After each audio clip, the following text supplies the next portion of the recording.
It all started in the deep woods of Germany's Black Forest, a place that looks beautiful in daylight but feels like something is always watching when the sun goes down. In the summer of 2019, a group of 4 American travel vloggers came to Germany for a survival camping challenge video. Their plan was simple: spend 3 nights inside the Black Forest with minimal equipment, record everything, and prove they could survive anywhere in Europe's most mysterious forest. The group consisted of Jake, camera operator, Mike, lead host, Sarah, navigation expert, and Daniel, sound technician. They were experienced hikers, confident, and honestly a bit overconfident. Locals warned them before they entered the forest. An old German ranger told them something strange. Don't camp after sunset, and if you hear knocking on wood, never answer it. They laughed it off. Jake even said it would make the video more interesting. They entered the forest at 3:40 p.m. At first, everything was perfect. Tall pine trees, fog rolling between the trunks, birds disappearing one by one as evening came closer. The deeper they went, the quieter it became. By 6:30 p.m., their GPS started acting weird. Sarah frowned. We're not moving, but the map says we are. They thought it was just a signal issue. At 7:45 p.m., they set up camp near an old broken wooden path. The forest around them felt too still. No wind, no insects, nothing. Jake turned on the camera and joked, "Day 1 in the Black Forest, still alive." That's when the first strange sound happened. Knock, knock, knock. 3 slow knocks came from deep inside the trees. Everyone stopped talking. Mike laughed nervously, probably wood cracking. But then the sound came again, this time closer.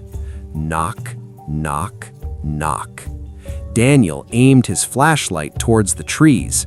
Nothing. But the moment he turned it off, the forest answered back. From multiple directions, knocking, surrounding them. Not random, not natural, like something was circling their camp. Sarah whispered, "Guys, this is not animals." Then the worst part happened. Their camera battery dropped from 87% to 12% in seconds. Jake tried to restart it, but the screen flickered for a moment and showed something that wasn't recorded live. A figure standing behind their tent. Tall, thin, no face. And then the camera shut off. From outside the tent, a voice whispered in perfect English, "You are not supposed to be here." And then the zipper of the tent slowly started moving. They didn't scream immediately. Fear made them silent. Mike slowly reached for his knife while Jake tried to restart the camera again, but now every device they had was dead. No signal, no GPS, no flashlight working properly. Only darkness. The tent zipper stopped. Complete silence returned. For exactly 10 seconds, then something touched the tent from outside. Not a hit, not a push, a slow drag, like fingers sliding across fabric. Sarah whispered, "It's walking around us." And she was right.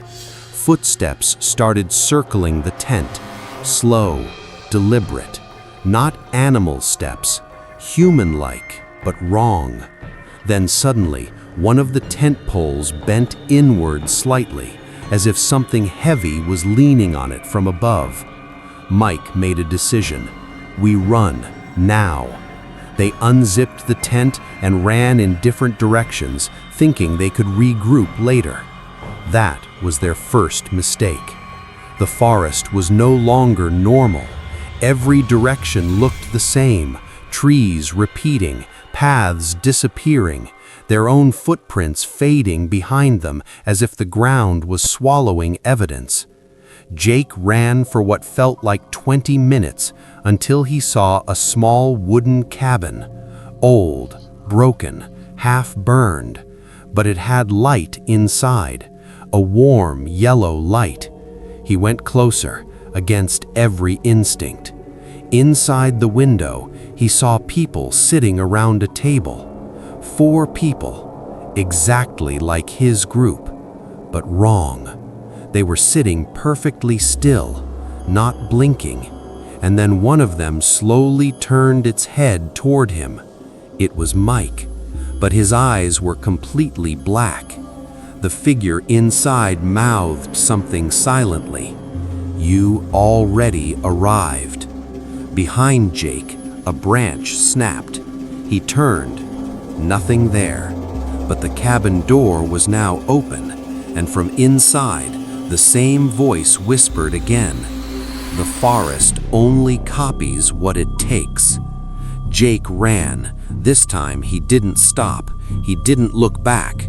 But deep in the black forest that night, 3 people were never seen again.